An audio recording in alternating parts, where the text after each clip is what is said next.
الله الرحمن الرحيم. طبعا اللي حصل امبارح العالم كله شافه. الكارثه اللي حصلت في مستشفى الحسينيه امبارح العالم كله شافه. بدايه من يوم الجمعه. يوم الجمعه المحبس اتقفل الساعه 4 الفجر، فاعل الساعه 4 الفجر، والكلام اللي انا بقوله ده انا عارف بقوله ازاي.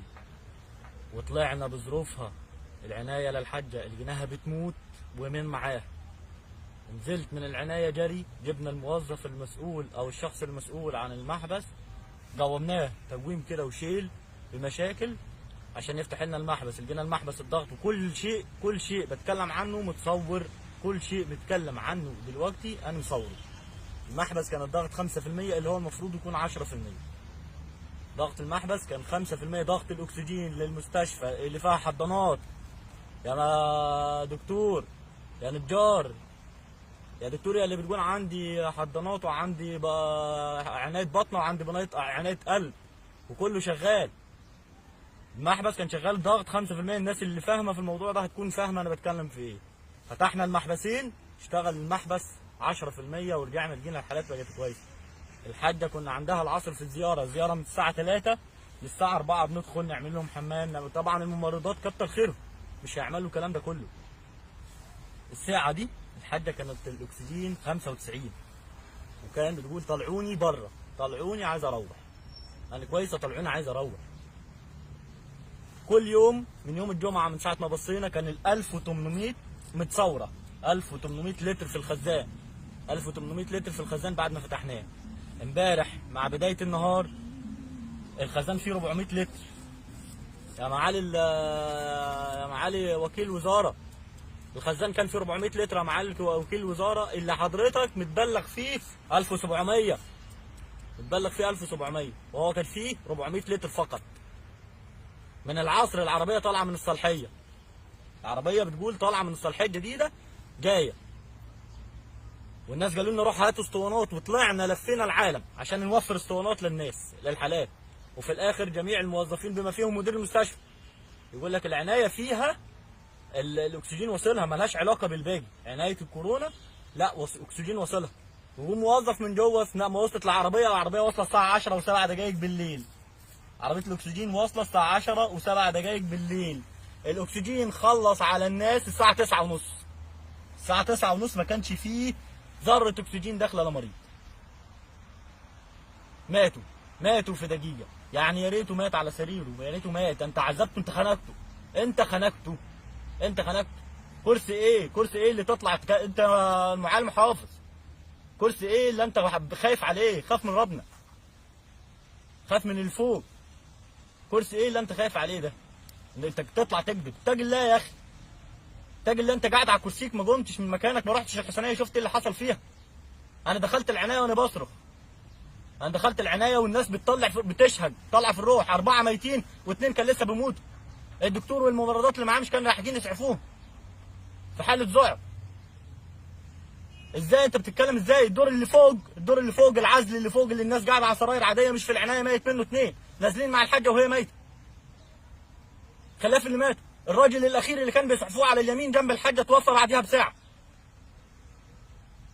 الراجل ابو تيشيرت احمر في الفيديو يا دكتور محمد يا نجار، الراجل اللي متصور بتيشيرت احمر اللي انت رحت بدلته، الولد الشباب اللي قصاد الحاجه في السرير اللي انت رحت بدلته، الاسمر الله يرحمه عليه رحمه الله اللي اهله ما كانوش موجودين، الاسمراني لونه قمحي ولا ليه دجن ولا غيره ومتوفي وكان حالته اصعب من حاجتنا.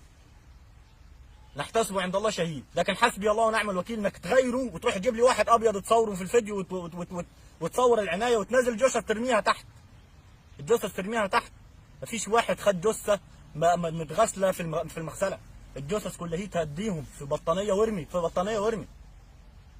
ولما قفلتوا المحبس يوم الجمعه في 2 ماتوا ومصورهم. في 2 ماتوا ومصورهم واهاليهم شايلينهم بعانوا قدام باب العزل فوق ال 36 بني ادم اللي انتوا بتتكلم عليهم بيموتوا.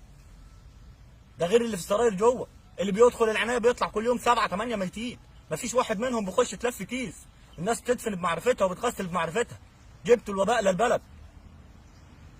للبلد. اكسجين ايه؟ العربيه تقول لك انا في الصالحيه من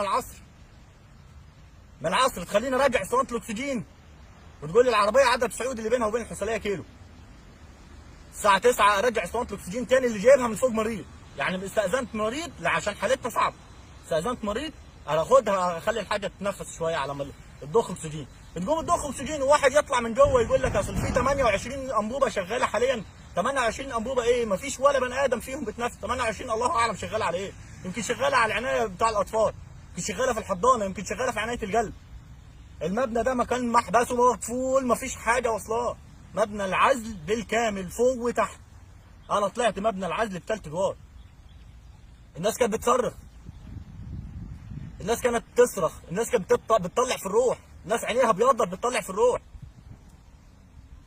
الموقف اللي حصل يوم السبت، الموقف اللي حصل يوم السبت اللي مش امبارح اللي زيه، ما انت بقت من عندك 6 برضه نفس الموضوع، برضه عطل اكسجين. هتتسأل على ده كله؟ خايف على كرسيك؟ حسبي الله ونعم الوكيل. كل حاجه متصوره، كل حاجه حصلت وكل كلمه انا قلتها من لساني انا مصورها. كل شيء متصور، مصور الخزان، مصور العداد. يا اخي ده انا كنت بنضف لك بننضف التلج بايدينا، احنا بننضف لك التلج بايدينا عشان المواسير تاخد وتدي اكسجين زي الناس. التلج اللي كان بيقف على اللوح ده انتوا بتقولوا نطفوه، احنا اللي بننطفه. مفيش حاجه طلبتوها ما جبناهاش. علاج من بره بالالوفات بنجيب، بالالوفات عشان الناس تعيش، بس عشان الناس تاخد نفس، الناس تاخد نفس، الناس كانت مرتاحه والناس اتحسنت. حاجه نزلت العنايه يوم الثلاث من فوق من العزل، لما فتحتوا العنايه الثلاث اول سرير نزلت الثلاث وكانت تمام الحمد لله، والاكسجين تمام. نفصل عنها الاكسجين تتعب، نقطع عنها الاكسجين خالص تموت. اتقوا الله، اتقوا الله فينا، اتقوا الله فينا، انتوا اللي نشرتوا الوباء. اتقوا الله، اتقوا الله. الكرسي مش هيدايملكم. المحافظ اللي طالع يكذب الخبر، انت عرفت منين؟ المشكله كلها في عرفت الكذب. منين انت؟ عرفت منين انت؟ في الكذب. انت معالي المحافظ عرفت منين الخبر؟ مين انت وانت كلمته وانت قاعد في البيت؟ مين اللي انت كلمته في البيت وقال لك الكلام ده؟ الدكتور اللي باعت لي واحد امبارح صاحبي يقول لي احنا استاذن احمد انا ينفع اجي اعزي ولا لا؟ مدير المستشفى. ولما خلصت ورق، لا انا خلصت ورق، خلصت الورقه دي الساعه 10:30 كنت مخلص الورقه دي. حاجه ميته الساعه 10 و11 دقيقه في توقيت الفيديو اللي انا مصوره، مش الساعه 4 زي ما بتقول يا معالي وكيل وزاره. الورقه دي انا مخلصها الساعه كام؟ الساعه 10:30 11 الا تلت. جواب اهو تصريح الدفن. انا وستة مخلصين تصريحات الدفن دي ورا بعض. التصريح ده اللي ما بتكتب ما عادش منعته تكتب يا معالي الوزيره، منعت تكتبي سبب الوفاه ليه؟ ليه؟ شيل ايدك كده. سبب الوفاه فين؟ اتمنع ليه؟ سبب الوفاه اتمنع ليه؟ حسبي الله ونعم الوكيل في كل واحد فرط في روح الانسان. حسبي الله ونعم الوكيل.